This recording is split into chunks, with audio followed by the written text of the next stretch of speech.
So it's Dann on the Mike James Rock Show. I've got Mikee from Sikth with me here, and you guys are later this evening going to play one of our local shows to us. At the Junction in Plymouth. How are you feeling today? Yeah, I love it in Plymouth. I mean, I love it going to Cornwall or Devon. Do you know what I mean? Like, it's the reason I don't leave it, really. Yeah, yeah. Well, to be honest, it's a nicer pace of life, and if it's working for you, then yeah, go with it. Do you know what I mean? It's got all you need, really, innit? Apart from London, you don't really need that. If you don't need that, then fucking. Oh, sorry. Well, apparently, no, it's all good. You can swear. Well, apparently we don't, so that works for us. Yeah, it's all right, mate. Yeah. Anyway, I'm feeling all right, apart from losing my sunglasses. Apart from that, I'm all right. You said they were quite expensive ones as well. Yeah, expensive ones, man. I think the van drove over them, which sucked. That doesn't help. No. So anyway, you're out with Loathe at the moment. How's it been being on tour with those guys? Well, fine. This is a strange little tour. Do you know what I mean? Like, yeah, we get to come to Plymouth, which is cool, but we've done some odd shows around the country, and I mean, yeah, it's one of those things that you're like, what are we doing the tour now for? Like, what's the actual purpose? But yeah. Because you're about a year after the album dropped, so you're in that sort of post-album run period. Yeah. Is that why you're playing slightly different venues on this one, just to go to areas that you've not been to before? Or they not kind of for a while? thought that it would be a good idea to go and do some, like they as in the management and agents and stuff, you know? Yeah. That's it. So we put a tour together and off you went? Yeah. Fantastic. Yeah. Oh, we get to go to South Africa. We're meant to go to South Africa as well at the end of the month, so that's something. That'd be pretty cool, actually. Yeah. Have you guys played there before? No, we never played South Africa. So it's another continent. Do you know what I mean? Yeah. So that's quite a big one to tick off the list. Yeah, yeah. It's good. So now we have to do South America and then the Antarctic. Do you know what I mean? Yeah. It'll be alright. So it's something I've been wanting to ask, but a year is just over a year is a good time to ask. How are you finding new albums going down with it, having like had a bit of time for fans to digest it? Well, we were playing Golden Cufflinks in the Aura, and I mean a lot of people were singing along with like the Aura and stuff, and yeah, basically we've started playing Riddles of Humanity and Cracks of Light, and Riddles of Humanity particularly has been getting probably the best reception of all of our songs. Really? Like even the apart from Bland Street Blues, maybe that one, but everything else it's getting it because it's so powerful. And I wanted to play we've wanted to play Century of the Narcissist and Weavers of Woe, stuff like that. Yeah. I think if we had played all that from the start, every show would have been going off for those kind of tunes, because they're really, really heavy. So the fan base is standing really behind the new music. Well, I mean, I don't know if the whole of it is, but when we play it at gigs, the Riddles of Humanity has gone. It gets amazing reactions. Even people, I expect maybe some people haven't heard it, because a lot of bands go away, get rich, and then they make terrible albums. Yeah. I don't know what the reason is. Maybe because they're richer. I don't know, or maybe I don't know. Just I know rich people who make great albums. This is true. But you know, I mean, in bands I'm talking about as well. But yeah, I don't know. A lot of bands go away, break up, then come back and make bad albums, and that's just the thing which happens. But I think we made a good album. That's my point. Yeah. No, I think you guys did, because I mean, we're actually talking about the fact that how on the way down, how strong the comeback was, because you got like the headline slot at Download, and then released the album, which has gone down so well. You've always had like a bit of a interesting view on where you want to take the band. Do you know what you're looking to do next? Is it write another album, or is it just do what you're doing with South Africa and go into different places and just play the new stuff still? Yeah, we kind of going to go to South Africa and see what we can do. Play the same set in South Africa as we're playing over here. Are you writing at all at the moment? No, we might write again soon. Okay. We might start to do a new album again, and yeah, we'll see what happens. But in no hurry about it? No, not right now. I don't feel in a hurry for it now. No. That's really good, because I think a lot of bands are under pressure to like start writing, keep releasing and everything like that, but you seem completely chill about not, which Yeah. It's a good thing, I think. Yeah, maybe people can listen to the album for a bit and just let it consume them, or just take a break from it and we'll go and do other stuff. But yeah, well, I mean, we aim to write again. It's just, I don't know. No hurry, essentially. Yeah, I'm not in a mad hurry. That's cool. And have you got anything after South Africa that you guys are up to? We just got one show in Sheffield. I mean, we've all got things we personally do as well. Do you know what I mean? Like different things. We like, as people know, we all do different things. And I'm doing a video game and stuff like that, like voiceovers for a video game. Fantastic. What's the type of game?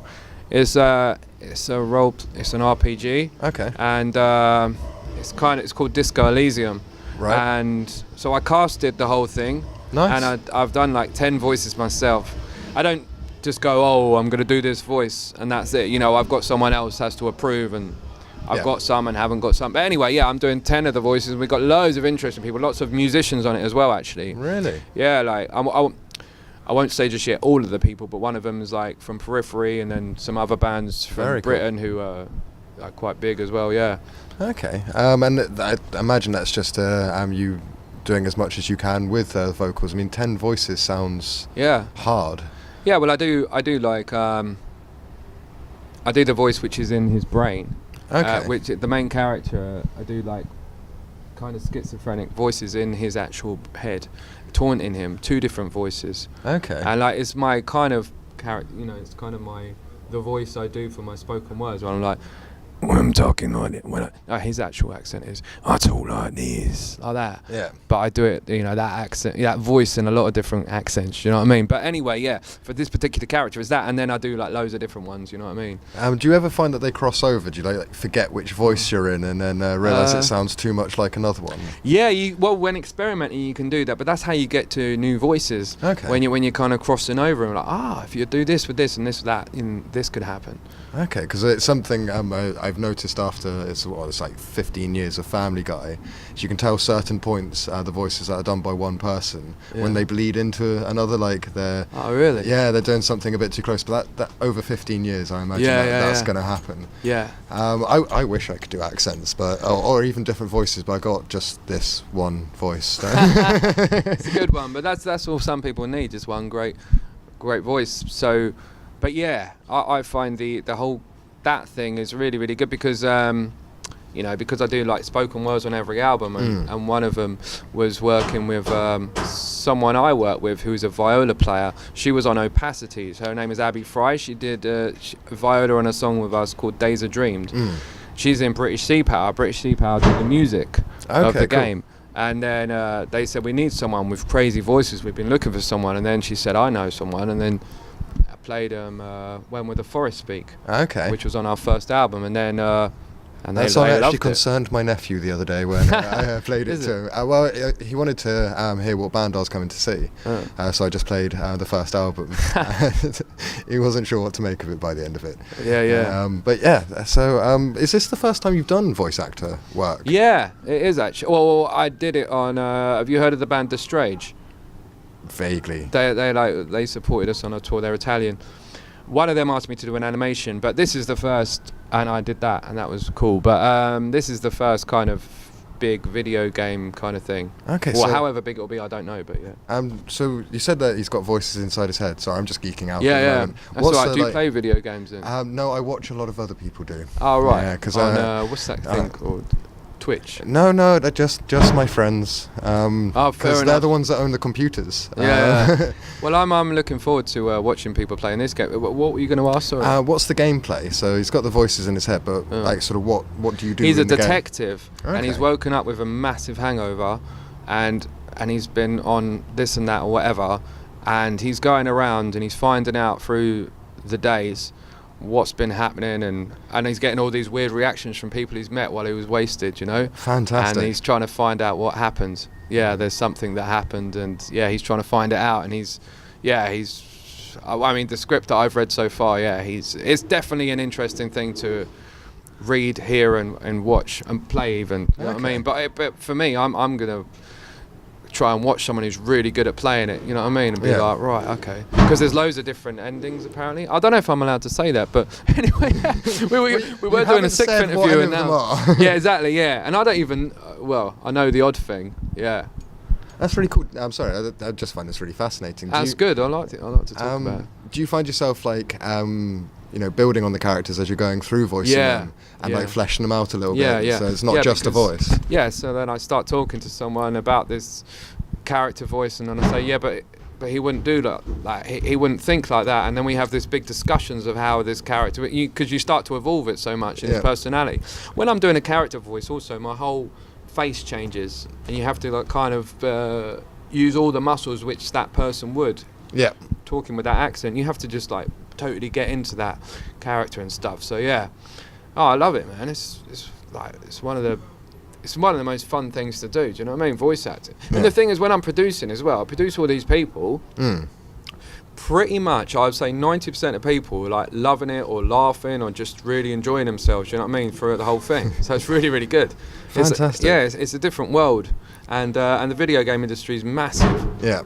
Unlike the music industry at the moment. So it's like, the music industry is obviously big, but the video game industry is going like that, and the music industry has been like that for a while. You know what I mean? Like, so it's kind of. Yeah, it's really buzzy when people are around. It's just really it's been really fun so far. Do you know what I mean? That's fantastic. I think it's good to keep everything fresh. Music, voiceovers, music videos, all this different stuff. Do you know what I mean? It gives you a bit of confidence going into the next music video if you wanted to voice a character within it if it was animated. That's a very good idea. Heard it here first. Yeah. Anyway, I'm gonna. Actually, I was writing an animation. Sorry. Yeah. Oh no. Well, we can carry on talking, but I think there's like a. But we have to cut. There's a limit of people paying attention on YouTube, and I think we're getting close to that one. You must edit it then. I chuck everything up. Okay. Whatever happens in an interview generally goes online. Okay. Well, there's a lot of people into this kind of stuff, so. Cool. Yeah, well, I'm gonna let you go so you can get your prep on for later. And I'm really looking forward to being about a metre away from you when you're singing, because the last time I think we caught you wasn't when we interviewed. I think it was when you were supporting. Maybe we did interview on that tour, but you were supporting Slipknot. Yeah. So we supported Slipknot. That was like big arenas, and now we're playing the smallest venues we've played in years, man. Yeah. So and I'm really looking forward to having you. It's kind of different. Yeah. It's very, very different. Intimate venues can be amazing. Can be the best. But we'll see how it goes. I haven't experienced this in a long while, playing these kind of venues. So I think we're going to do this and then go and kind of chill. We could come back afterwards. I could ask you whether you enjoyed doing. Yeah, we'll say like, that was the worst show of my life. No, I hope not. The last show we played was amazing in Wales. So we got to beat Wales. That's what we got to beat Wales. That's quite easy. Alrighty. Yeah. Thank you very much. No worries, dude. Nice one. Cheers, man. Peace.